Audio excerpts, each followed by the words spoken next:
And eto nga pala, yung tulay na supposedly patawid to ng Quinta Market. Ay, makikita natin dito. Umiilaw na rin siya. Pwede pa kayang pumasok dyan. We'll see. Eto, as you can see, wala na yung mga kabahayan dito na i-relocate na raw sila sa may Naik, Cavite.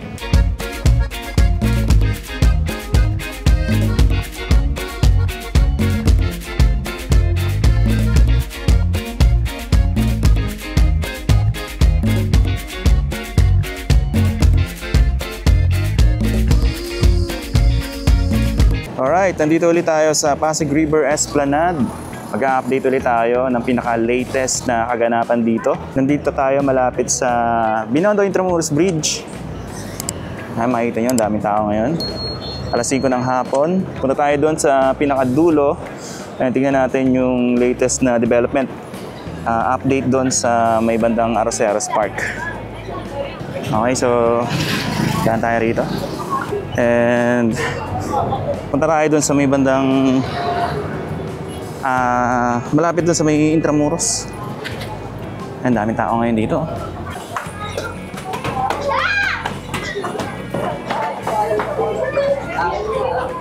Okay, so nandito tayo sa may phase 1 itong Pasig River Esplanade.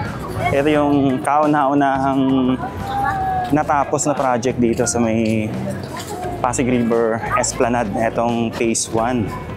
Silipin natin ng konti yung dito. Dito dati nakapwesto yung ano. Ayan. Yung dating boat ride. Tapos, dito, ang pagbabago na ginawa ngayon nila rito, dati pwede mag-park yung 4 wheels dito sa may... Ito, malapit dito sa may Manila Post Office Building. So ang ginawa ngayon ay puro mga motor na lang yung nakapark dito. Tapos yung mga 4 wheels, doon na pinapapark sa paakyat doon sa may Binondo Intramuros Bridge. Ito pa rin yung mga backhoe dito. Ayan. Maraming tao na ngayon kasi ano na, magdidilim na. Bali ano na eh. 5:30 na ng hapon. At ito na yung oras ng pagdagsa ng mga tao rito. So punta tayo banda ron sa kabilang side, yung papunta ron sa may Loton and doon sa may Arroceros Park. Ayan, baba tayo rito.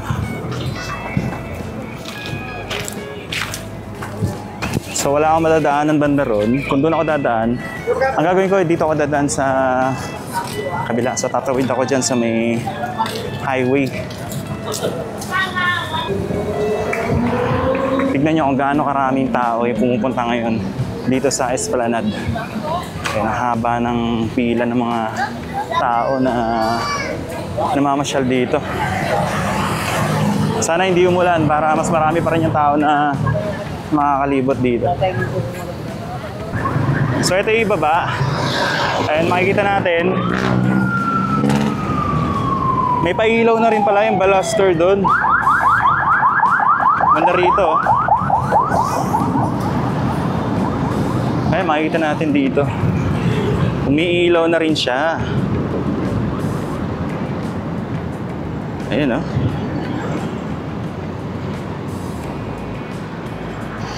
Tapos dito, ayan, naka-ano na rin yung mga flooring dito. May flooring na din. Tapos ito, may poste na rin dito na naka-ready para sa expansion nitong Esplanade. Pansin ko lang tong part nitong tulay na to, medyo ano na siya, lundo na. Parang ano na siya, malambot. Dito naman tayo sa may kabilang side.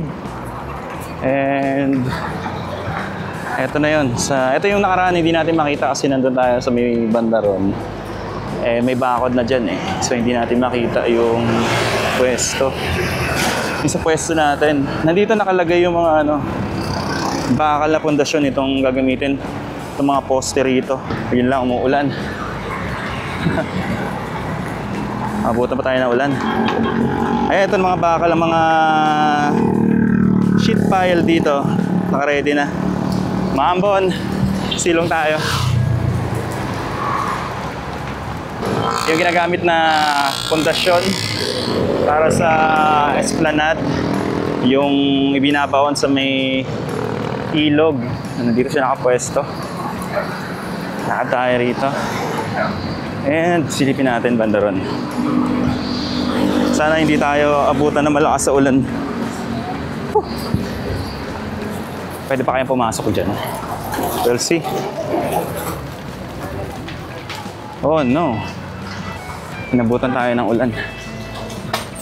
Sana makapasok tayo rito sa loob. Masilip natin itong construction dito.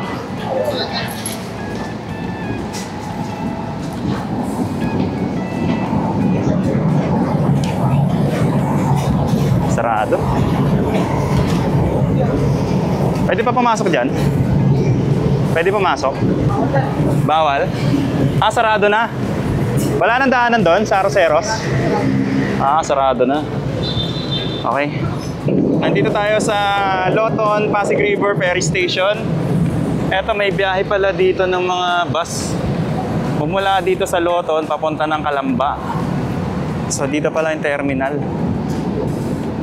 And silipin natin yung banda rito sa bandang Loton Station, itong Pasig River Ferry Station. So makikita natin yung Esplanade dito. So after 2 weeks nung nag-vlog tayo rito, eto, tignan natin kung ano yung latest na update dito. Ngayon nga pala ay September 7, 2025. Bali ano na, alas 5:30 ng hapon. And ay, makikita natin yung mga baluster. Gumagana na. Ito yung mga lamppost. Nakapwesto na dyan. And ito nga pala, yung tulay na supposedly patawid to ng Quinta Market.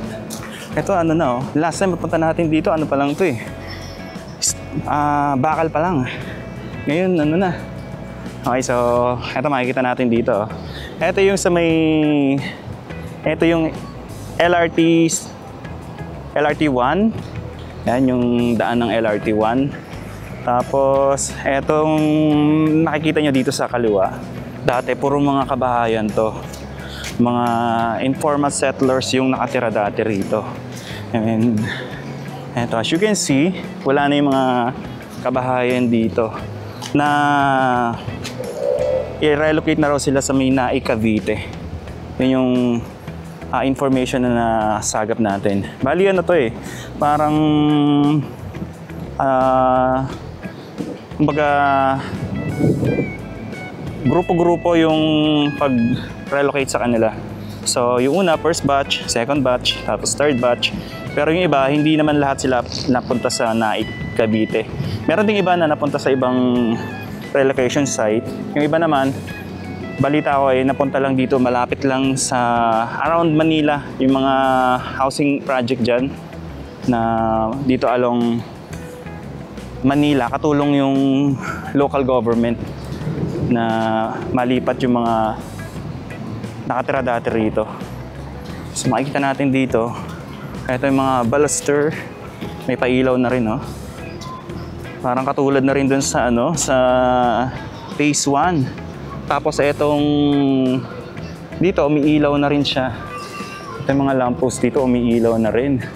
Tapos silipin natin ng konti ron kasi banda ron hindi tayo nakapasok Hinarangan na yung daanan doon. So wala nang way para makapasok doon kasi yung mga nakatira dito wala na rin naman silang pupuntahan dito kasi sarado na yung or na demolish na yung mga bahay nila. Kanina may nakita tayo mga ibang mga informal settlers na nandun. Siguro sa sa tingin ko, baka yun yung ayaw umalis or hindi na bigyan ng relocation. Meron kasi doon hanggang ngayon, nandun pa rin, nakapwesto pa rin sila doon. So ito yung sa papunta doon sa banda dyan sa may MacArthur Bridge. So you can see, puro mga giba-giba na yung mga bahay dito.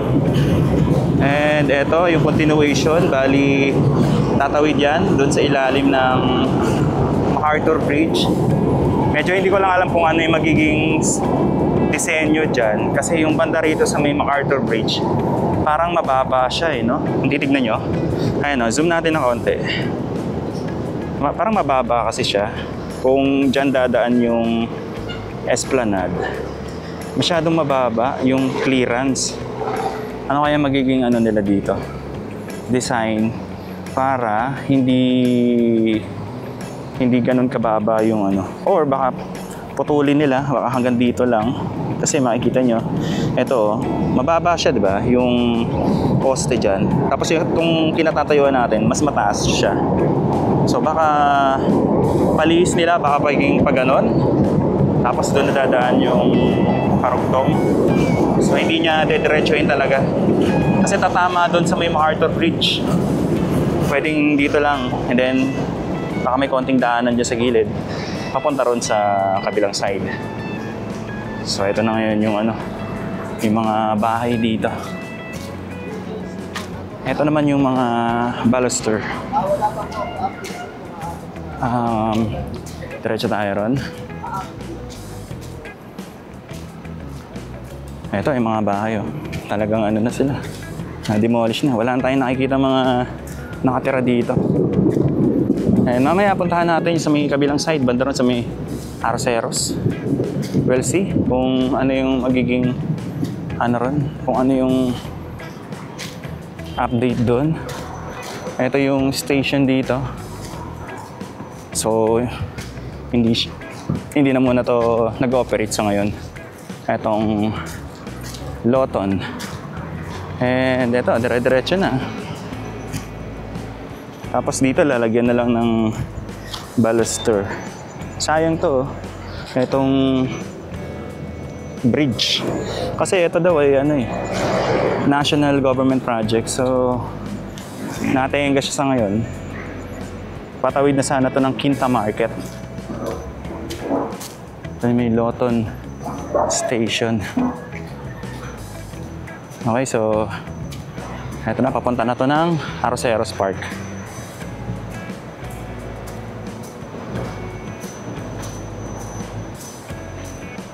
Ayan.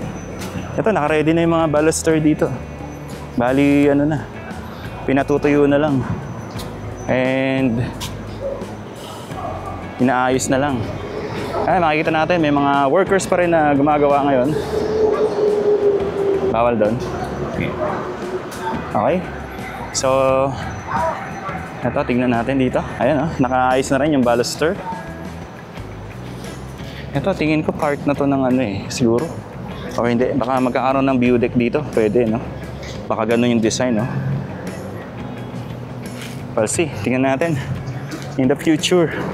Okay, nandito tayo sa may Quezon Bridge. And tingnan natin dito. Ito yung sitwasyon ngayon. Ayan, bali, tuloy-tuloy pa rin yung mga workers dito sa ginagawa nila. Yung nakikita natin sa ngayon is itong bakal na kinakabit nila rito.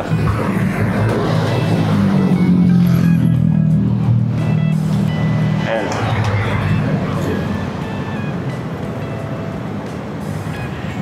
So dito tayo galing kanina. Banda ron.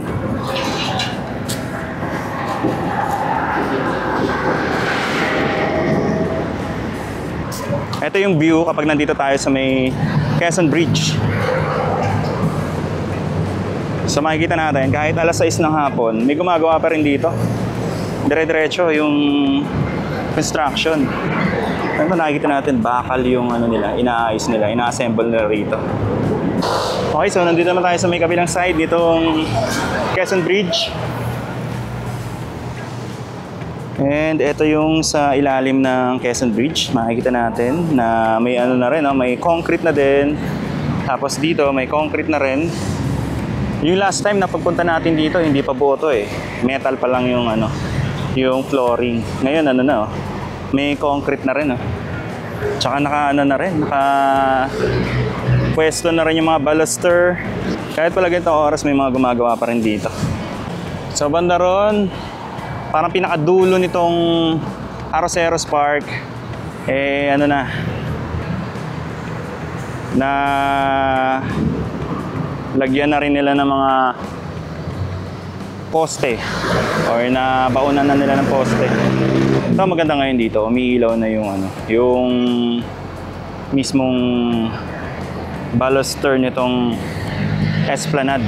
Banda rito sa Arroceros Park, sa likuran nitong Arroceros Park.